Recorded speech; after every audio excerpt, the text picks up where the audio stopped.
본문 17절에 보면 이 일 후에라는 말씀이 있습니다. 이 일이 무엇입니까? 엘리야가 3년 6개월 동안의 가뭄을 선포한 후에 사르밧 과부 집으로 갔습니다. 그 가뭄으로 인하여 이제 그 과부는 마지막 남은 기름과 마지막 남은 밀가루로 음식을 해먹고 죽으려고 했습니다. 그때 엘리야가 찾아와서 사르밧 과부에게 이런 요청을 합니다. 그것으로 음식을 만들어 나에게 줄 수 있습니까? 사르밧 과부는 그 엘리야 예언자의 말을 순종합니다. 그때 어떤 역사가 일어났습니까? 본문의 말씀 16절에 이런 말씀이 있습니다. 여호와께서 엘리야를 통하여 하신 말씀같이 통의 가루가 떨어지지 아니하고 병의 기름이 없어지지 아니하니라. 한 번 해먹으면 없어질 수밖에 없는 밀가루와 기름이 없어지지 않는 놀라운 역사가 일어났습니다. 그래서 그들은 죽을 목숨이 살아났습니다. 단순히 살아난 것입니까? 할렐루야 찬양을 하며 정말 기쁘고 감사하고 풍성한 삶을 살았던 것이지요. 그런데 그렇게 좋고 기쁘고 감사하고 하나님의 역사를 노래한 때에 그 일 후에 17절에 어떤 일이 일어났습니까? 과부의 아들이 심한 병에 걸려서 생명을 잃어버렸습니다. 참으로 기가 막힌 재난의 사건이 일어났던 것입니다. 형통할 때는 할렐루야 찬양을 불렀는데 지금 엄청난 큰 재난이 닥쳐왔던 것입니다. 그때 사르밧 과부는 엘리야를 원망하면서 18절에서 어떤 말을 합니까? 하나님의 사람이여, 당신이 나와 더불어 무슨 상관이 있기로 내 죄를 생각나게 했습니까? 또 당신이 와서 결국은 내 아들을 죽게 했습니까? 울부짖었습니다. 그때 엘리야는 아무런 말을 하지 않고 침묵합니다. 본문에 기록되지는 않았지만 침묵했다는 것은 온유와 사랑의 마음으로 그 사르밧 과부를 대했다는 것입니다. 과부는 왜 울부짖었습니까? 아들이 죽었기 때문입니다. 강직하고 불같은 성격을 가진 엘리야입니다. 850명의 바알과 아세라 선지자를 기손 골짜기로 내려가서 다 쳐 죽여버립니다. 조금 어려움이 있다고, 이세벨의 칼이 무섭다고 저 로뎀나무 아래 가서 하나님 죽여달라고 하는 불같은 성격을 가진 사람이 엘리야입니다. 그런데 지금은 사랑과 온유한 마음으로 그 여인을 대하고 있습니다. 그 이유가 무엇입니까? 세계 제2차 대전이 끝난 후에 가장 큰 피해를 입은 민족이 유대인입니다. 600만이 나치의 학살을 당했습니다. 전후에 유대인들은 먹을 것도 없었고 살 집도 없었고 심지어 사랑하는 가족을 집집마다 잃어버렸습니다. 그때 어떤 사회학자가 조사원들에게 부탁하여 유대인들의 집을 조사하라고 이야기를 했습니다. 이 조사원들이 가보니까 그야말로 쓰러져가는 오막집에 살고, 그리고 한 조각의 빵으로 끼니를 연명하는 참으로 비참한 삶을 살아가고 있습니다. 돌아온 조사원들에게 사회학자가 물어봤습니다. 유대인들이 다시 살아날 수 있겠느냐? 대부분의 조사원들이 이렇게 말합니다. 이제 유대인들은 끝났습니다. 그런데 한 조사원이 이런 말을 합니다. 아닙니다. 유대인들은 분명히 다시 일어날 것입니다. 모든 사람이 안 된다고 하는데 당신이 말한 이유가 무엇입니까? 그랬더니 그 조사원이 이런 얘기를 합니다. 쓰러져가는 움막집에 한 끼의 음식을 때우기 위하여 빵 한 조각을 먹고 가족을 잃어버린 비통함이 있는 그들의 식탁 위에 꽃병에 아름다운 꽃이 어떤 집도 예외 없이 전부 꽃이 꽂혀 있었다는 겁니다.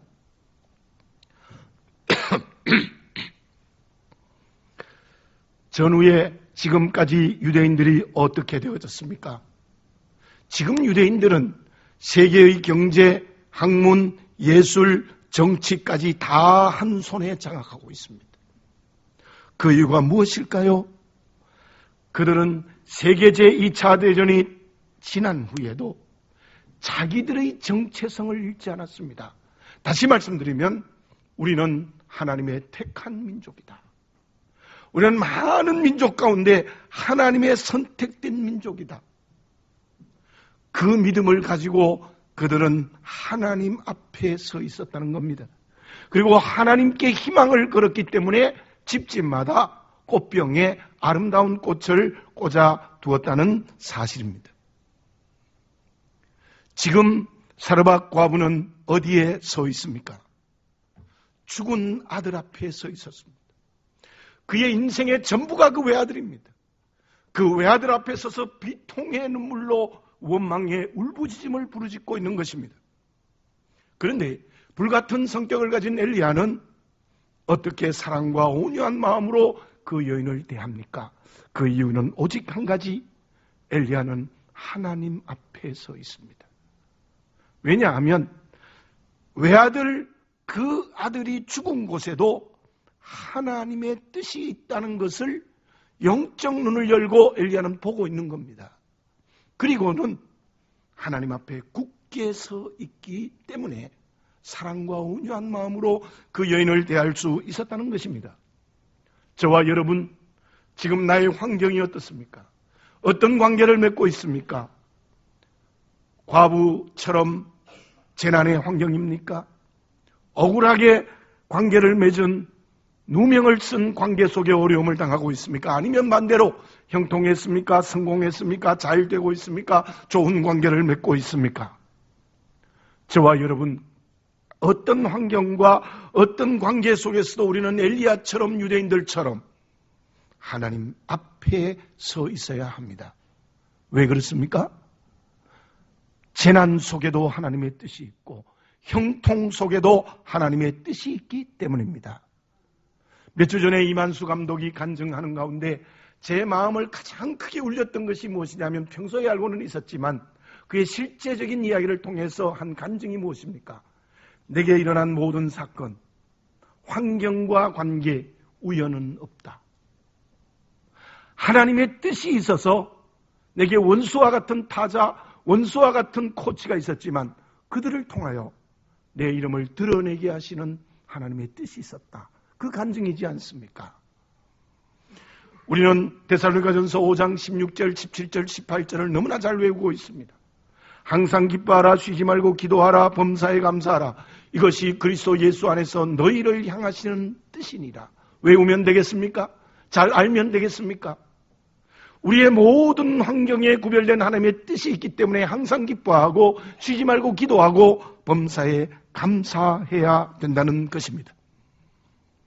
사랑하는 교우 여러분들, 사순절의 기간을 지나면서 특별히 이 사르밧과와 같은 큰 재난의 환경이 우리에게 있다 할지라도, 그런 관계가 있다 할지라도 그 환경, 그 관계에 하나님의 뜻이 있습니다.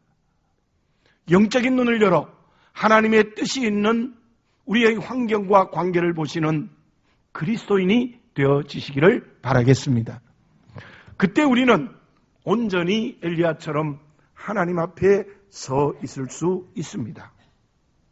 그러면 우리들이 재난의 환경 속에도, 어려운 관계 속에도 하나님 앞에 선다는 것은 구체적으로 무엇입니까? EBS에서 0.1%의 비밀이라는 프로그램을 방영한 적이 있습니다. 전국의 모의고사 0.1%에 들어오는 800명의 학생들과 중간 정도 평범하게 공부하는 700명의 학생들을 비교 분석을 해보았습니다. 근데 놀라운 것은 그 차이가 IQ의 높고 낮음에 있지 않았다는 거예요. 환경에 있지 않았다는 거예요. 결정적인 문제는 메타인자였다는 겁니다. 메타인자라는 것이 무엇인가 하면은, 공부를 잘하는 800명의 학생들은 어떤 문제를 알고 있는지를 정확하게 알았습니다. 어떤 문제를 모르고 있는가를 정확하게 알았습니다. 그래서 아는 문제는 아는 것이고 모르는 것은 열심히 공부하여 알게 되었기 때문에 그들이 0.1%에 들어갔습니다. 그들이 메타인자가 높다는 거예요. 그런데 700명의 평범한 학생들은 메타인자가 매우 낮았어요. 아는 것도 모른다고 생각하고 있습니다. 또한 아는 것을 희미하게 알면서 안다고 생각해요. 그러니까 제대로 모르는 거예요. 아는 것도 제대로 모르고 모르는 것도 아는 것인 줄 착각하고 있는 거예요. 그러니까 그들이 제대로 공부를 할 수 있는 학생이 안 된다는 거예요. 소크라테스가 델피오의 신전의 말을 빌려서 너 자신을 알라고 길 가는 사람을 붙들고 얘기한 이유가 무엇입니까? 분명하게 하라는 겁니다. 네가 누구냐라는 겁니까? 내가 누구냐에 대해서 분명하게 알아라는 겁니다. 내 자신을 분명하게 알면 인생을 성공합니다. 내 자신을 바르게 알지 못하면 사람은 그 인생을 실패합니다. 저와 여러분, 하나님의 뜻을 바르게 알고 하나님 앞에 서 있는 사람이 누구입니까? 그 사람은 영적인 메타인자가 높은 사람입니다. 다시 말씀드려서 하나님 앞에서 내가 누구냐는 겁니다. 하나님 앞에서 자기를 제대로 발견하는 사람, 그 사람이 하나님 앞에 서 있는 사람입니다. 하나님 앞에서 자기를 제대로 발견하지 못하는 사람은 전부 다른 것 앞에 서 있는 거예요. 엘리야는 여인의 원망에도 사랑과 온유로 대할 수 있었다. 그리고는 그 여인에게 어떤 말을 했습니까? 19절에 보면은 그 죽은 아들의 시신을 나에게 달라. 그래서 엘리야는 그 아들을 데리고 거차는 다락에 올라가서 자기가 누워있는 침상에 누웠습니다. 그리고 20절에 보면 부르짖어 하나님께 기도합니다. 여호와여, 주께서 또 내가 우고하는 집 과부에게 재앙을 내리사 그 아들을 죽게 하셨나이까. 그리고는 그 아위의 몸을 3번 펴서 엎드리고 또다시 여호와에 부르짖어서 여호와여, 원하건대 이 아이의 혼으로 몸에 돌아오게 하옵소서 간절히 기도했습니다. 이 기도 속에 엘리야의 2가지를 볼 수 있습니다. 첫째는 그 아이를 여인의 품에서 내 품에 안았다는 것은 무엇입니까? 그것은 여인의 문제를 내 문제로 삼은 사랑입니다. 지극한 사랑입니다. 어쩌면 엘리야는 그 외아들이 죽은 것이 비통하기는 하지만 자기 문제는 아닙니다. 그런데 그 여인의 문제를 내 문제로 알았습니다. 특별히 몸을 3번이나 굽으렸다는 것은 정말 이 아이의 문제가 내 문제로 바뀌어진 겁니다. 그리고 간절히 기도했지요. 그 기도의 내용에 부르짖어 기도한 내용에서 이 엘리야는 자기를 분명하게 발견하고 있습니다. 무슨 말입니까? 하나님, 나는 이 아이를 살릴 수 있는 능력이 없습니다. 하나님의 전능의 능력으로 살려주십시오라는 간절한 기도로 부르짖고 있는 거예요. 무슨 말입니까? 나는 능력이 없습니다. 나는 무능합니다. 나는 죄인입니다. 하나님 전능하시고 하나님 의로우시고 하나님 완전하시기 때문에 하나님이 이 아이를 살릴 수 있습니다라는 처절한 기도였다는 것이에요. 다시 말씀드리면 엘리야는 하나님께 기도하면서 자기를 발견한 거예요. 하나님 전능하십니다. 나는 한계가 있습니다. 왜 바리새인이 성전에 올라가며 기도했는데 하나님이 응답하지 않았습니까? 자기를 발견하지 못했기 때문에 그래요. 나는 의인입니다. 나는 잘났습니다. 나는 공로가 있습니다. 나는 11조도 하고 안식일도 잘 지켰습니다. 자기를 제대로 발견하지 못했기 때문이에요. 근데 그 세리의 기도는 하나님이 들으셨다. 응답하셨다. 왜요? 세리는 자기를 바르게 발견한 거예요. 하나님, 나는 죄인입니다. 가슴을 치면서 하나님, 나는 죄인입니다. 자기를 발견했기 때문에 하나님이 응답해 주신 것입니다. 저와 여러분, 기도만이 아닙니다. 우리의 모든 믿음의 삶에서 자기를 발견하지 못하면 하나님 앞에 설 수 없습니다. 기도요, 자기가 다 결정해놓고 기도하는 사람 많아요. 내가 전능해요. 내가 다 결정해놓고 기도한 기도 하나님 뭐라고 들으실 게 무엇이 있습니까? 하나님께 맡기는 겁니다. 지금 엘리야는 하나님 전능하십니다. 나는 못합니다.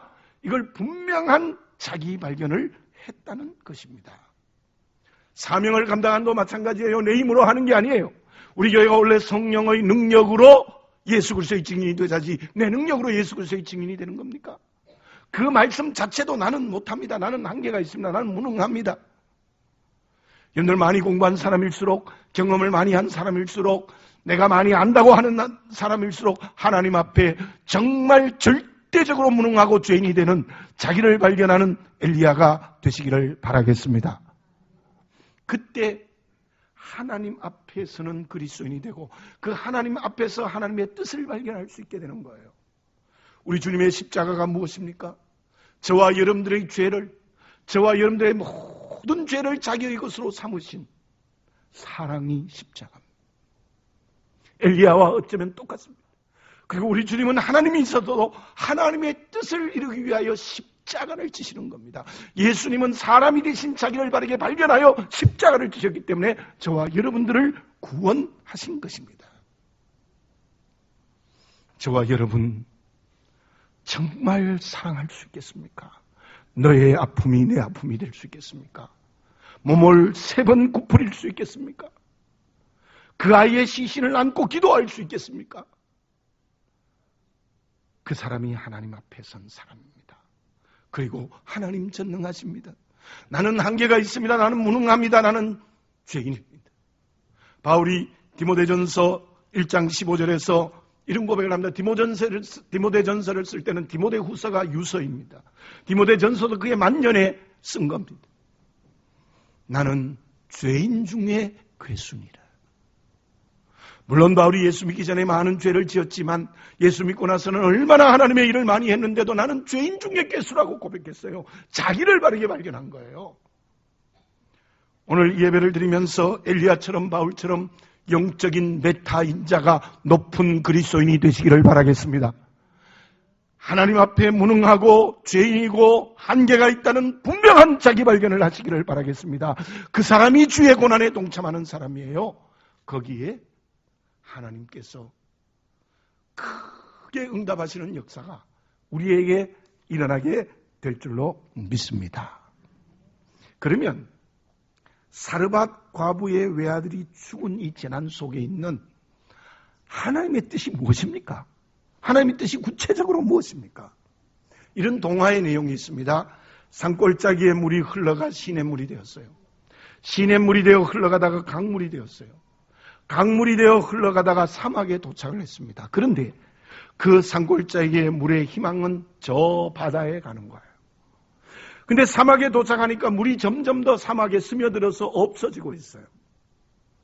바다로 가고 싶은데 그때 사막이 이렇게 말합니다. 이제 곧 이 사막에 거대한 폭풍이 몰려올 터인데 그때 그 폭풍 속에 내 몸을 맡겨. 어떻게 내 몸을 맡길 수 있습니까? 나는 물인데. 이복에 자네는 본래 누구였던가? 자네는 수증기로서 내렸던 비가 아닌가? 그러면 폭풍이 몰려올 때 내리는 햇빛으로 수증기가 되어 폭풍에게 내 몸을 맡겨. 그러면 바다에 갈 거야. 드디어 폭풍이 몰아쳤습니다. 그 폭풍 속에 수증기가 되어 물이 몸을 맡겼을 때 비가 되어 바다로 떨어지는 그의 희망을 이루는 역사가 일어났다라는 어린아이들이 읽는 동화의 얘기입니다. 사막의 폭풍, 우리의 인생길에도 옵니다. 그 폭풍이 올 때에 어떻게 할 때 우리 희망이 이루어지는 것입니까? 어떻게 할 때 우리의 소망이 이루어집니까? 폭풍이 와도 모래 속으로 숨으면 안 되는 거예요. 그 폭풍에 내 몸을 맡길 때 가능한 겁니다. 사르밧 과부는 그 폭풍을 만나서 울부짖고 기도하고 그리고 울부짖고 원망하고 있습니다. 그러나 엘리야는 그 폭풍 속에도 조용히 하나님 앞에 기도하고 있습니다. 왜 그렇습니까? 엘리야는 영적 눈이 밝은 사람이에요. 이 외아들 죽음 속에 하나님의 뜻이 있다는 것은 반드시 죽음 속에 하나님의 더 큰 축복이 있다는 것을 눈을 열어 보고 있기 때문입니다. 시편 119편 71절에 이런 말씀이 있죠. 고난당하는 것이 내게 유익이라 이로 말미암아 내가 주의 율례들을 배우게 되었나이다. 이 말씀은 진리입니다. 내 인생의 고난의 폭풍 속에 하나님의 말씀을 배우신 교과서가 바로 이 폭풍이에요. 근데 그 교과서에 하나님이 주시는 말씀을 배우려고 하지 않는 것이 우리의 교만입니다. 사르밧 과부는 아들이 죽자 엘리야를 원망하고 내 죄를 왜 생각나게 하느냐 그렇게 얘기를 했어요. 여러분들 죄가 무엇입니까? 물론 죄는 하나님이 그 죄 때문에 주시는 형벌이 고난일 수 있어요. 폭풍일 수 있어요. 그때는 회개해야 됩니다. 아간의 죄가 죄 때문에 그 집안이 죽었습니까? 소돔과 고모라 노아 시대 때에 모든 죄 때문에 멸망당하는 하나님의 심판을 받았죠. 그런데 반드시 모든 고난이 죄 때문이 아니에요. 요한복음 9장에 보면 나면서부터 맹인이 된 사람이 주님께 왔습니다. 그때 제자들이 주님께 질문했죠. 이 사람이 맹인이 된 것은 누구의 죄 때문입니까? 부모의 죄입니까? 자기의 죄입니까? 그랬더니 예수님의 말씀이 이렇게 대답하셨어요. 이 사람이 나면서부터 맹인이 된 것은 자기의 죄도 아니고 부모의 죄도 아니다. 하나님이 하시는 일을 나타내고자 함이라. 사랑하는 교우 여러분들, 내게 있는 재난의 폭풍에 하나님이 내게 나타내고자 하는 하나님의 큰 역사와 뜻이 있습니다. 그것을 눈을 열어볼 수 있는 우리들이 되어져야 될 줄로 믿습니다. 이 사순절 기간을 지나면서 내게 있는 고난의 폭풍의 재난이 내게 유익이 되고 말씀을 배울 수 있는 큰 역사가 있다는 것을 봐야 되는 거예요. 그러면 그 뜻이 구체적으로 무엇입니까? 내게 유익이 무엇입니까? 사르밧 과부를 먼저 봅시다. 사르밧 과부는 원망의 아우성을 쳤지만은 놀라운 일을 한 가지 해요. 그게 무엇인가 하면은 그 아들 내게 주십시오 했더니 아들 덜렁 줬습니다. 여러분, 이 이야기는 그냥 지나가지만 내가 사르밧 과부라면 그 아들 줄 수 있겠습니까? 못 줍니다. 어떻게 줘요? 내 사랑하는 아들 죽었는데 내 품에 안고 있어야 되지 왜 내게 주느냐? 너 때문에 죽었는데 못 줘요. 어떻게 줘요? 그러나 이 사건 속에서 우리가 볼 수 있는 게 무엇이냐면 사르밧 과부 속에 주었다는 것은 믿음이 있는 거예요. 저 엘리야 예언자를 통하여서 통에 기름이 마르지 않고 밀가루가 없어지지 않는 하나님의 역사가 일어나지 않았느냐? 내가 믿고 예언자 엘리야에게 맡기자 하는 믿음이 생겼어요. 결국 그 믿음으로 말미암아 그 아들이 살았어요. 이방 여자입니다. 이스라엘 여자가 아니에요. 구약시대 때. 이방 여자가 유일신 하나님을 믿는 놀라운 역사가 어디에서 이루어졌느냐? 아들이 죽음으로 이루어졌다는 거예요. 다시 말씀드리면 이 사르밧 과부에게는 아들이 죽인 것이 축복이에요. 아들이 죽음으로 말미암아 유일신 하나님을 만나는 놀라운 역사가 일어났다는 거예요. 다시 말씀드리면 아들이 죽음으로 사르밧 과부는 믿음이 도약하고 성장하는 길이 열렸던 거예요. 제가 지난 주간에 노회 성장위원회에 제가 위원이 되어서 11시간 정도 하루 종일 밤 9시까지 강의를 들은 적이 있습니다. 그때 어떤 목사님이 이런 간증을 했어요. 제가 신학대학원, 그러니까 장로회 신학대학 신대원에 들어가는데 칠수를 해도 칠수. 6번 떨어지고 7번째 들어갔대요. 우리 목사님은 4번째인가 들어갔다 그러던데, 이분은 7번째 들어갔대요. 근데 결혼해서 딸이 셋 있었어요. 아내는 돈 벌고, 자기는 집에서 공부만 했대요. 하나님을 원망하고, 내가 신학하려는데 왜 이럽니까? 그러니까 그분이 자기 실력 없는 거는 모르고 전부 하나님만 원망했대요. 그러나 낙심하지 않고 기도하며 열심히 공부를 했는데요. 진짜 공부만 했대요, 7년 동안. 근데 이제야 깨닫게 됐다는 거예요. 그게 뭐냐 하면요. 딸 셋이가요. 아버지를 보니까 맨날 공부만 하거든요. 매일 성경 읽고 공부하고 또 공부하고 외우고 녹음해서 외우고 그러니까 우리도 성경 읽고 공부해야 되는갑다. 그렇게 생각하고 딸 셋이가요. 열심히 공부했어요. 7년 동안. 공부만 한 거예요. 딸 셋도. 첫째 딸은 미국 가서 박사학위 하고 있습니다. 셋째도 국제학교에서 아주 우수한 학생으로 다니고 있대요. 그는 깨달았다는 거예요. 내가 칠수한 게 하나님 축복이구나. 딸 셋이 이렇게 공부 잘하게 만든 것 얼마나 큰 축복이냐는 거예요. 은혜 받았습니다, 제가요. 7번째 장로의 신학교에 들어간 게 그게 가장 큰 축복이었다는 거예요. 사랑하는 교우 여러분들, 고난은 또 다른 얼굴을 한 우리의 축복입니다. 변장된 축복입니다. 정말 이방 여인 사르밧 여인에게 바로 유일신 하나님을 믿게 하고 그 믿음을 도약시키고 믿음을 성장시키는 하나님의 은혜였다는 겁니다. 우리의 고난 속에 이 축복이 있다는 것을 눈을 열어보는 우리들이 되어져야 될 줄로 믿습니다. 엘리야는 어떻습니까? 엘리야는 처음 하나님의 소명을 받고 그리 시냇가에 가서 까마귀가 주는 음식을 먹고 시냇물을 마시며 생명을 연장했어요. 드디어 가뭄되어 물이 다 말라버렸을 때 사르밧 과부의 집에 와서 밀가루 통에 밀가루와 기름으로 연명하고 있습니다. 그런데 이건 모두 엘리야를 훈련하는 겁니다.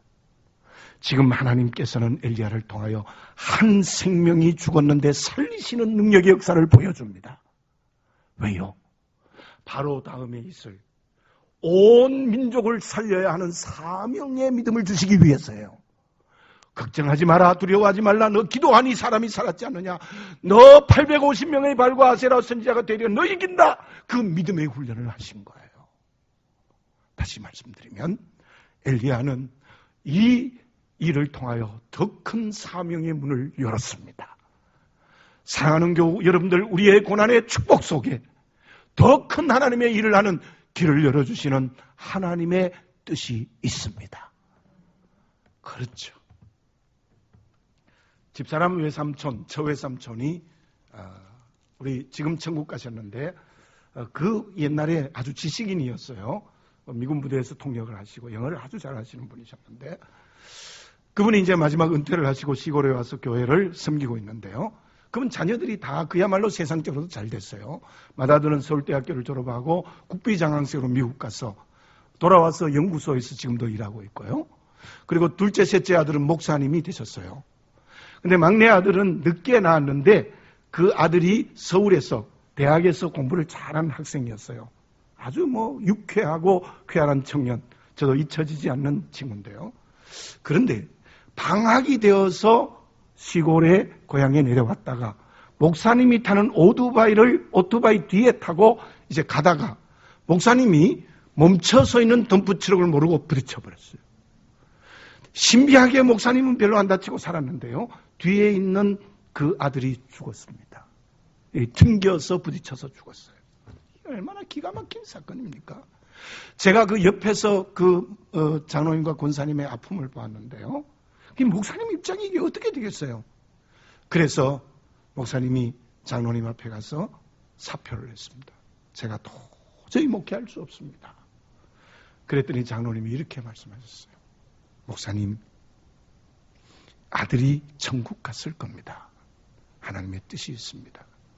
목사님이 가면 나는 어떻게 합니까?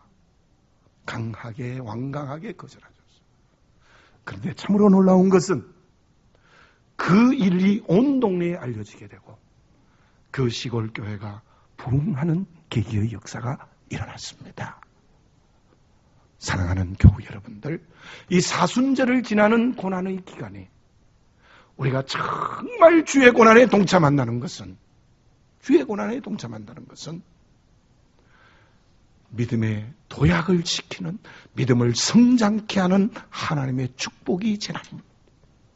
그 재난 속에 우리의 사명의 문을 여는 큰 역사가 있습니다.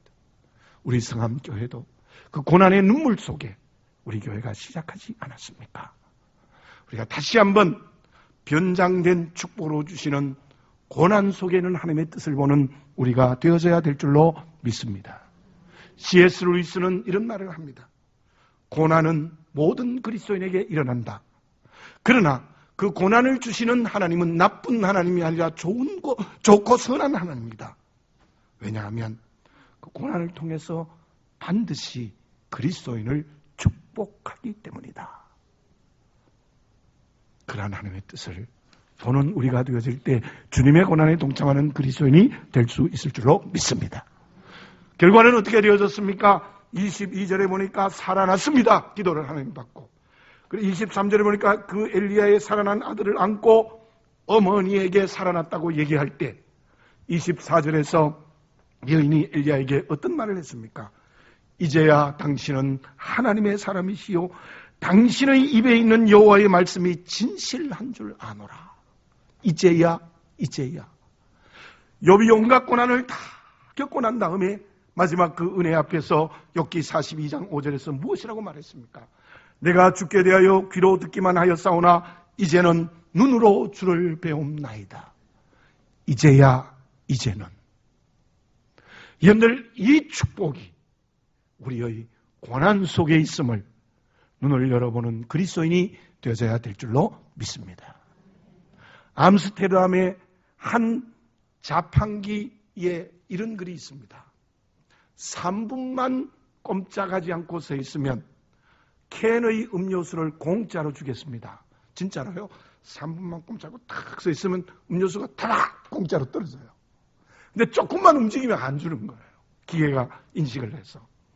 회사가 현대인들이 너무 바쁜 일상 속에서 움직이니까 3분의 여유를 주기 위한 캠페인으로 한 것입니다. 우리는 어디에 서 있습니까? 어디에 서 있습니까? 주님은 묻습니다. 자기 앞에, 세상 앞에, 사람 앞에, 물질 앞에, 권력 앞에 서 있지 않습니까? 우리는 어떤 환경과 관계 속에도 하나님의 뜻이 있는 하나님 앞에 서야 합니다. 그 사람이 주님의 고난에 동참하는 그리스도인이 되는 줄로 믿습니다. 기도드리겠습니다. 사랑하는 아버지 하나님, 감사합니다. 저희들 그냥 두었으면 죄로 죽었습니다. 주의 십자가의 은혜로 말미암아 영원한 생명을 얻어 생명의 길을 걸어가는 저희들에게 재난이 있을 수 있습니다. 고난이 옵니다. 아픔이 있습니다. 관계 위기가 옵니다. 그러나 그 모든 재난 속에 하나님의 뜻이 있다는 영적 눈을 열게 해 주시옵소서. 내 믿음을 성장케 하는 하나님의 뜻이 있는 줄 믿습니다. 내게 사명 주신 하나님의 뜻이 있는 줄 믿습니다. 우리 모두 그 믿음으로 말미암아 이제는이라는 하나님의 응답으로 살아가는 축복된 그리스도인이 되게 해 주시옵소서. 어떤 환경, 어떤 관계 속에서도 하나님 앞에 서게 하여 주시옵소서. 예수님의 이름으로 기도드립니다. 아멘.